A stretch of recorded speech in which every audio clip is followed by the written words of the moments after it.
मैं Shoaib Mohammad, assistant professor government law college Bundi. आज हम बात करेंगे अल्टरनेटिव डिस्प्यूट रिजोल्यूशन के एक टॉपिक सेटलमेंट एग्रीमेंट के बारे में। यानी कि आज हम बात करेंगे निपटारा करार के बारे में। सबसे पहले हम जानते हैं कॉन्सिलिएशन क्या होता है। कॉन्सिलिएशन के बारे में हम पिछले वीडियो में चर्चा कर चुके हैं, लेकिन थोड़ा ब्रीफ में हम बात करते हैं कॉन्सिलिएशन के बारे में। यानी कि कॉन्सिलिएशन सुलह का क्या मतलब होता है। विधि की दृष्टि से सुलह से आशय है कि किसी तृतीय तटस्थ पक्षकार की सहायता से वैकल्पिक विवाद निपटाया जाना। यानी जो कॉन्सिलिएशन जो होती है वो एक वैकल्पिक विवाद निपटाने का तरीका है। सामान्य न्यायालय में नहीं जाकर पक्षकारों के द्वारा किसी तटस्थ व्यक्ति के द्वारा विवाद का जो हल करवाया जाता है उस प्रक्रिया को कॉन्सिलिएशन कहते हैं। एक न्यूट्रल पक्षकार की उसमें भूमिका होती है जिसको कॉन्सिलिएटर बोला जाता है। इसमें सुलह कराने वाला व्यक्ति, जिसे सुलहकर्ता कहा जाता है, पक्षकार से विवाद के सभी तथ्यों तथा मुद्दों के बारे में सविस्तार जानकारी प्राप्त करके उसका ऐसा समाधान हल तैयार करता है जो उसके विचार से विवाद के दोनों पक्षकारों को सहज ही स्वीकार्य हो। यानी कि कॉन्सिलिएशन की जो प्रोसेस होती है उसमें एक न्यूट्रल पक्षकार होता है। वो एक जो विवाद को हल करने के लिए एक समाधान हल तैयार करता है, या दोनों जो पक्षकार होते हैं उन पक्षकारों को समाधान या हल की तरफ लेकर जाता है और उन दोनों के बीच में एक सेटलमेंट एग्रीमेंट तैयार कराता है जिस पे दोनों पक्षकार राजी हों और उस विवाद का हल करवाता है। पक्षकार, जो तृतीय पक्षकार जिसको कॉन्सिलेटर कहा जाता है, वो यहाँ पर न्यूट्रल या तटस्थ की भूमिका निभाता है।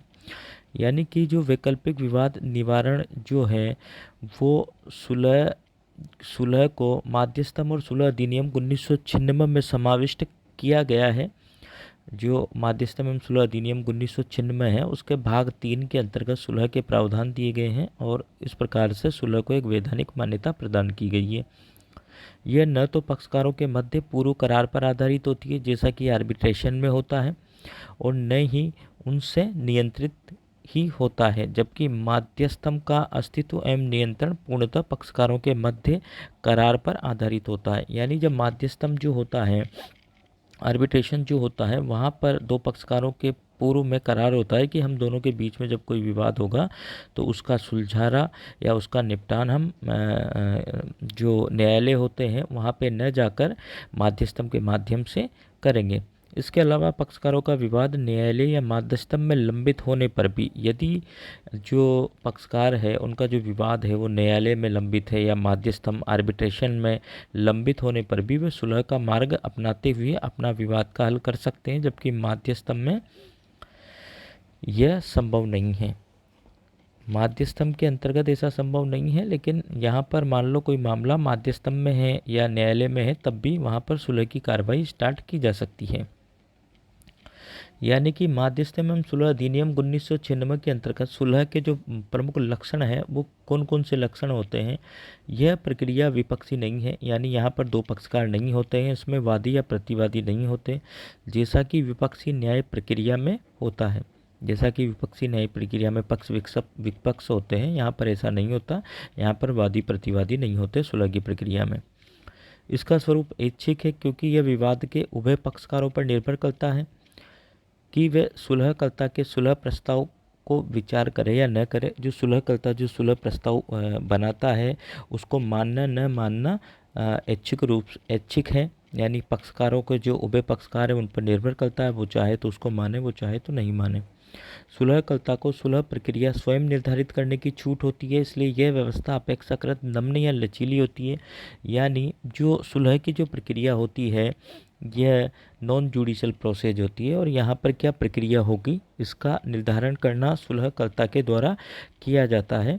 सुलहकर्ता को छूट होती है कि वो कौन सी प्रक्रिया अपनाए जिसके द्वारा दोनों जो पक्षकार हैं वो एक समझौता करार पर आ जाए, या उन दोनों पक्षकारों के बीच जो दोनों पक्षकार हैं वो दोनों पक्षकार सुलह के एक फॉर्मूले पर तैयार हो जाए।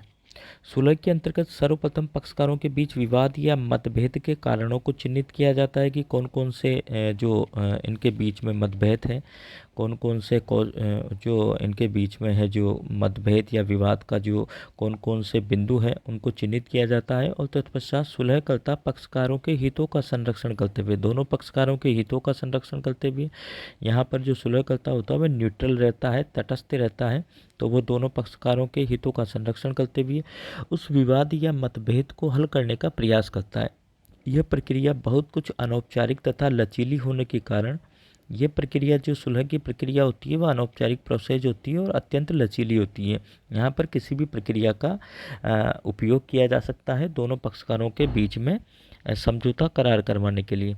इसके लिए सहजता से स्वीकृति दे देते हैं। सुलह द्वारा पक्षकारों के बीच हुए समझौते को माध्यस्थ के पंचाट के समान मान्यता प्राप्त होती है। जब सुलहकर्ता उस जो सेटलमेंट एग्रीमेंट होता है या निपटारा करार होता है उस पर जब दोनों सुलहकर्ता जो सुलह करने वाले जो पक्षकार होते हैं उनके साइन हो जाते हैं और जो सुलहकर्ता होता है, कॉन्सिलिएटर होता है, उनके साइन हो जाने पर वो माध्यस्थम के पंचाट के बराबर, माध्यस्थम का जो पंचाट होता है जिसे अवार्ड भी कहा जाता है उसके बराबर उसको मान्यता होती है उस सेटलमेंट एग्रीमेंट पर जब पक्षकारों के और सुलहकर्ता के साइन हो जाते हैं तो उसके ऊपर। माध्यस्थम अधिनियम 1996 में माध्यस्थम के पंचाट की भांति सुलह द्वारा हुए समझौते के प्रवर्तन हेतु उपबंध भी दिए गए हैं कि किस प्रकार से इस जो सुलहकर्ता का जो निपटारा करार बना है उसको किस प्रकार से हम उसको सुलह द्वारा समझौते के किस प्रकार से हम उसका प्रवर्तन करेंगे या उसको किस प्रकार से लागू करेंगे उसके भी उपबंध वहाँ पर दिए गए हैं।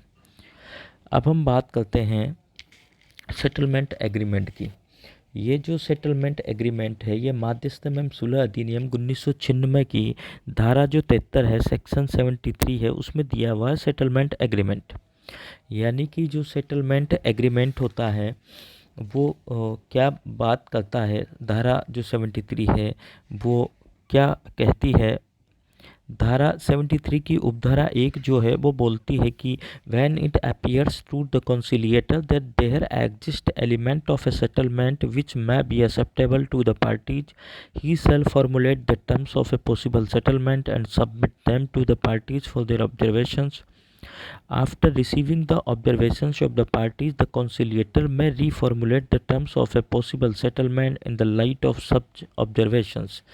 यानी कि जब सुलहकर्ता को ऐसा प्रतीत होता है कि निपटारे में वे तत्व विद्यमान हैं जो पक्षकारों को मान्य हो सकते हैं, यानी जब सुलहकर्ता को ऐसा लगता है कि यहाँ पर इस विवाद का निपटान किया जा सकता है और ऐसे तत्व मौजूद है या इस प्रकार का हम एक फ्रेमवर्क बना सकते हैं जिनको मानने के लिए दोनों पक्षकार उनको मान सकते हैं, तो वो संभवित निपटारे की शर्तों को तैयार करेगा। तो सुलहकर्ता उन दोनों के बीच में निपटारा कराने के लिए ऐसी शर्तों को तैयार करेगा जो दोनों पक्षकारों के द्वारा मान्य हो और पक्षकारों को उनके प्रेषण हेतु प्रस्तुत करेगा और उन शर्तों को जिन कंडीशंस पर या जिस सेटलमेंट जो एग्रीमेंट है जो शर्तें हैं उनको तैयार करके उनको दोनों पार्टीज़ को देगा, प्रेषण करेगा। पक्षकारों के प्रेषण को प्राप्त करने के पश्चात फिर वो पक्षकार उन शर्तों का अध्ययन करेंगे, ऑब्जर्वेशंस करेंगे और सुलहकर्ता निपटारे की शर्तों को ऐसे प्रेषणों के प्रकाशन में पुनः तैयार करेगा। यानी कि वो एक शर्तों का निर्माण करेगा और ऐसी शर्तें डालेगा जो कि दोनों पक्षकारों के द्वारा मान्य होगी।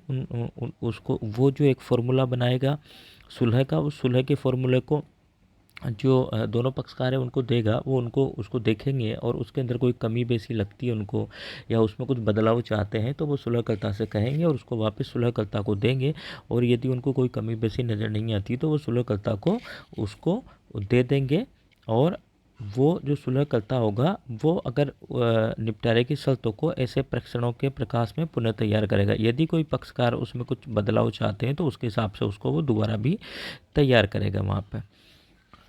यदि If the parties reach agreement on a settlement of the dispute, they may draw up and sign a written settlement agreement. If requested by the parties, the conciliator may draw up or assist the parties in drawing up the settlement agreement.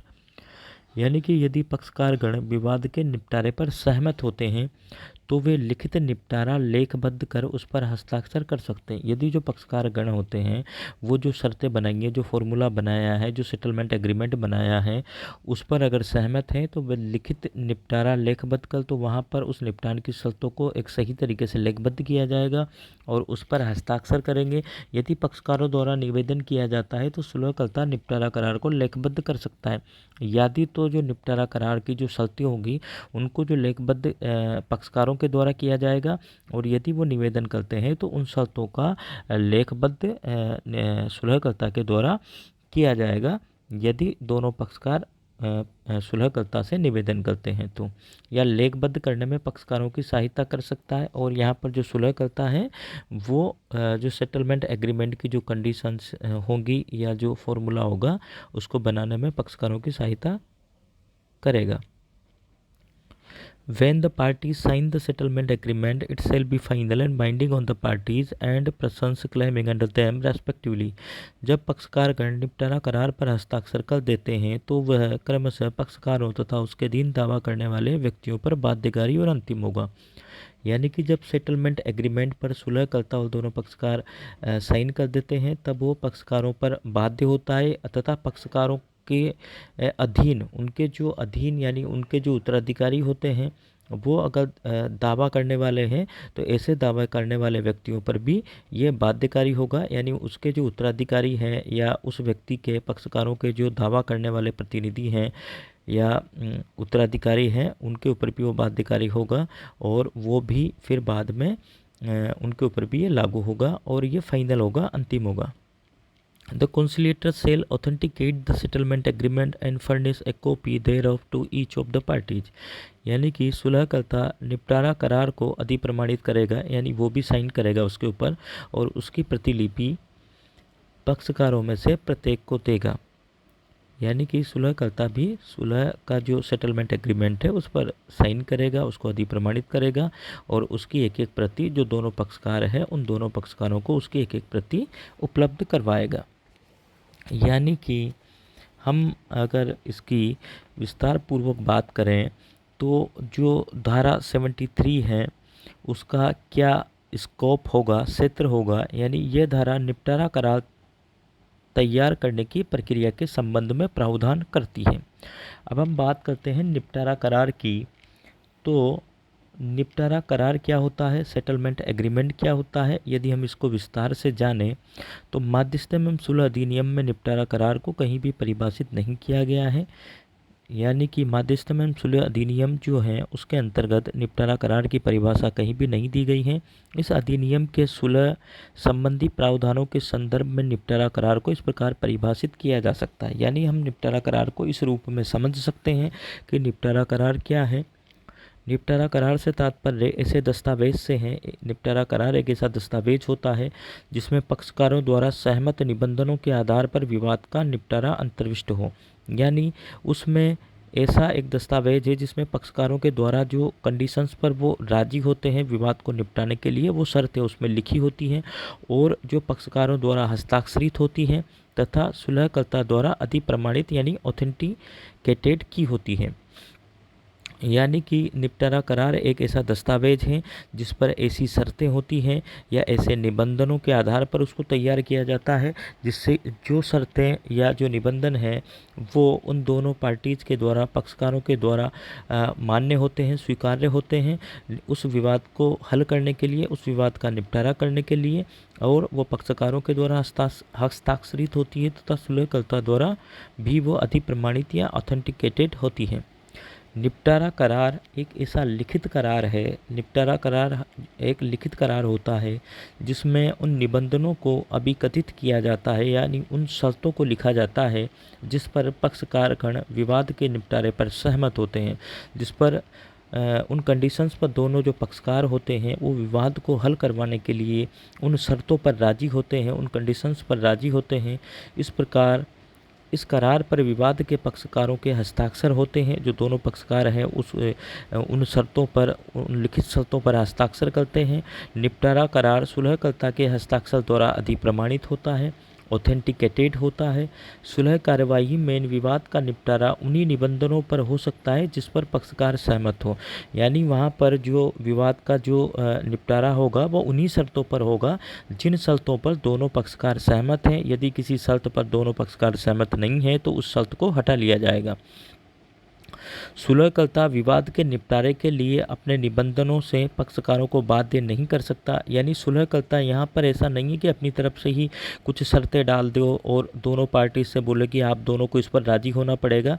ऐसा नहीं है। यहाँ पर सुलहकर्ता विवाद के निपटारे के लिए जो शर्तें होगी उन शर्तों से पक्षकारों को बाध्य नहीं कर सकता। यहाँ पर शर्तें वही लिखी जाएंगी, जो सेटलमेंट एग्रीमेंट होगा उसमें वही शर्तें लिखी जाएंगी जो कि दोनों पक्षकारों के द्वारा मान्य हैं या जिन शर्तों पर दोनों पक्षकार राजी हैं अपने विवाद को हल करने के लिए। सुलहकर्ता अपनी मर्जी से कोई शर्तें या कंडीशन दोनों पक्षकारों पर थोप नहीं सकता या लिख नहीं सकता। निपटारा करार तैयार हो जाने तथा उस पर पक्षकारों तथा सुलहकर्ता के हस्ताक्षर हो जाने पर सुलह कार्यवाही का सफलतापूर्वक अंत हो जाता है। यानी जब दोनों पार्टीज के बीच में निपटारा करार सेटलमेंट एग्रीमेंट तैयार हो जाता है और उस पर जो दोनों को जो मान्य कंडीशंस होती हैं, जो निबंधन होते हैं वो तैयार कर लिए जाते हैं, उन पर दोनों पार्टीज के साइन हो जाते हैं और उस पर सुलहकर्ता के जब साइन हो जाते हैं तो वहाँ पर सुलह कार्रवाई का सफलतापूर्वक अंत हो जाता है। अब निपटारा करार तैयार करने की प्रक्रिया क्या होगी उसके बारे में हम चर्चा करेंगे। Procedure for drawing up of settlement agreement. धारा 73 में निपटारा करार तैयार करने की प्रक्रिया के संबंध में उपबंध किए गए हैं। सुलह कार्रवाई में विवाद का निपटारा पक्षकारों की सहमति से ही हो सकता है। यानी सुलह कार्रवाई में जो महत्वपूर्ण है वह है कि जब तक दोनों पार्टीज की सहमति नहीं होगी तब तक विवाद का अंत नहीं हो सकता और जो शर्तें होंगी, जो निबंधन होंगे या जो सेटलमेंट एग्रीमेंट तैयार किया जाएगा वो दोनों पक्षकारों की सहमति से ही किया जाएगा। सुलहकर्ता विवाद के निपटारे के लिए पक्षकारों को बाध्य नहीं कर सकता कि नहीं आप तो इन शर्तों पर आपको सुलह करनी ही पड़ेगी या ये शर्तें अपनी तरफ से नहीं डाल सकता, या जो पक्षकार होते हैं उनको किसी भी प्रकार से बाध्य नहीं कर सकता। जो कुछ भी विवाद का निपटारा सेटलमेंट एग्रीमेंट के द्वारा किया जाएगा वो आपस में दोनों पक्षकारों की सहमति से ही हो सकता है। सुलह कार्रवाई में सुलहकर्ता दोनों पक्षकारों द्वारा प्रस्तुत दावों कि दोनों पक्षकारों के द्वारा कौन कौन से दावे किए गए हैं, कौन कौन से दस्तावेज प्रस्तुत किए गए हैं, कौन कौन से साक्ष्य दिए गए हैं तथा अन्य सामग्री तथा मामले के तथ्यों तथा परिस्थितियों और पक्षकारों द्वारा दिए गए सुझावों को दृष्टि में रखते हुए विवाद को निपटाने हेतु पक्षकारों में सुलह करवाने का प्रयास करेगा। जो सुलह करता है वो दोनों पक्षकारों के बीच में सुलह कराने का प्रयास करेगा कि दोनों के कौन से दावे दोनों ने प्रस्तुत किए हैं, कौन कौन से दस्तावेज और साक्ष्य प्रस्तुत किए हैं तथा अन्य सामग्री क्या दी गई है तथा मामलों के तथ्यों तथा परिस्थितियों और पक्षकारों द्वारा दिए गए सुझाव कौन कौन से हैं, मामले में तथ्य कौन कौन से हैं, परिस्थितियाँ क्या हैं, और इन सब को दृष्टिगत रखते हुए दोनों पक्षकारों के बीच में सुलह करवाने का प्रयास करेगा या सेटलमेंट एग्रीमेंट को तैयार करवाने का प्रयास करेगा। सुलह कार्रवाई में जब सुलहकर्ता को लगता है कि विवाद के निपटारे के ऐसे बिंदु मौजूद है जो दोनों पक्षकारों को स्वीकार हो सकते हैं, जब सुलहकर्ता को लगता है कि इस विवाद के बीच में इस तरह के बिंदु या इस तरह की कंडीशंस मौजूद हैं जो कि दोनों पक्षकार उसको स्वीकार कर सकते हैं, तब वो संभावित निपटारा करार के निबंधनों को तैयार करेगा। तो वो एक संभावित सेटलमेंट एग्रीमेंट तैयार करेगा और उनको पक्षकारों को देगा ताकि वे उनका अवलोकन कर सकें, उन शर्तों और उन कंडीशंस को देख सकें जिनके आधार पर जिनकी सुलह की जाएगी। निबंधनों का अवलोकन करने के बाद जब पक्षकार उन्हें वापस सुलहकर्ता को सौंप देते हैं, सुलहकर्ता वो जो एक संभावित निपटारा करार है उसको दोनों पक्षकारों को मिल जाता है। दोनों पक्षकार उसको देखते हैं और उसको वापस फिर सुलहकर्ता को सौंप देते हैं तब सुलहकर्ता उन अवलोकनों के प्रकाशन में संभावित निपटारा करार को पुनः तैयार करेगा। यदि जो दोनों पक्षकार हैं वो उसमें कुछ बदलाव चाहते हैं या उसमें कुछ और उसमें नई कंडीशंस डालना चाहते हैं या तो तब वहाँ पर क्या करेगा, सुलहकर्ता एक नया संभावित निपटारा करार पुनः तैयार करेगा। इस प्रकार निपटारा करार तैयार हो जाता है तब पक्षकारों के उस पर हस्ताक्षर करवाए जाते हैं। जब फिर फाइनल निपटारा करार ऐसा बन जाता है जिसकी सारी शर्तें दोनों पक्षकारों के द्वारा मान्य होती हैं, तब वहाँ पर जो सुलहकर्ता होता है वो पक्षकारों के उस जो सेटलमेंट एग्रीमेंट जो फाइनल बन के तैयार होता है जिस पर दोनों पार्टीज राजी होती हैं, तो तब दोनों पक्षकारों के उस सेटलमेंट एग्रीमेंट पर यानी निपटारा करार पर हस्ताक्षर करवा लेगा। पक्षकारों के हस्ताक्षर हो जाने के बाद उसे सुलहकर्ता द्वारा अभिप्रमाणित भी कर दिया जाता है, ऑथेंटिकेटेड कर दिया जाता है सुलहकर्ता के द्वारा भी। इस प्रकार अधिप्रमाणन के साथ ही विवाद का निपटारा हो जाता है या इस प्रकार से फिर उस विवाद का हल निकल जाता है। धारा 73 की उपधारा 2 के अनुसार पक्षकार स्वयं निपटारा करार को लिखित में तैयार कर उस पर हस्ताक्षर कर सकते हैं, या तो पक्षकार जो 73(2) अपन ने देखा वहाँ पर निपटारा करार को लिखित में तैयार करके और उस पर हस्ताक्षर कर सकते हैं, लेकिन वे चाहे तो विवाद के निपटारा करार को लिखित में तैयार करवाने के लिए सुलहकर्ता से अनुरोध भी कर सकते हैं कि आप इसको तैयार करो। सेटलमेंट एग्रीमेंट को सुलहकर्ता से बोल सकते हैं या फिर दोनों पार्टीज होती है वो खुद भी लिखित में निपटारा करार तैयार कर सकती हैं। और ऐसा अनुरोध यदि किया जाता है तो सुलहकर्ता निपटारा करार को, यदि दोनों पार्टी सुलहकर्ता से बोलती है कि आप निपटारा करार को तैयार कीजिए, तो सुलहकर्ता वहाँ पर निपटारा करार तैयार करेगा और निपटारा करार को लेखबद्ध करेगा। इस प्रकार से हमने ये जाना कि निपटारा करार क्या होता है और निपटारा करार के अंतर्गत कौन कौन से महत्वपूर्ण चीज़ें हैं और निपटारा करार को किस प्रकार से बनाया जाता है। और ये जो सुलहकर्ता निपटारा करार को अधिप्रमाणित करेगा तो उसकी एक प्रति पक्षकारों में से प्रत्येक पक्षकारों को देगा। और जो महत्वपूर्ण बात है वो है कि जो निपटारा करार होता है उस पर हस्ताक्षर कर देते हैं तब वो क्रमशः पक्षकारों तथा उसके अधीन दावा करने वाले व्यक्तियों पर भी बाध्यकारी होता है और इस प्रकार से जो सेटलमेंट एग्रीमेंट निपटारा करार तैयार होता है वो अंतिम होता है। थैंक यू, धन्यवाद।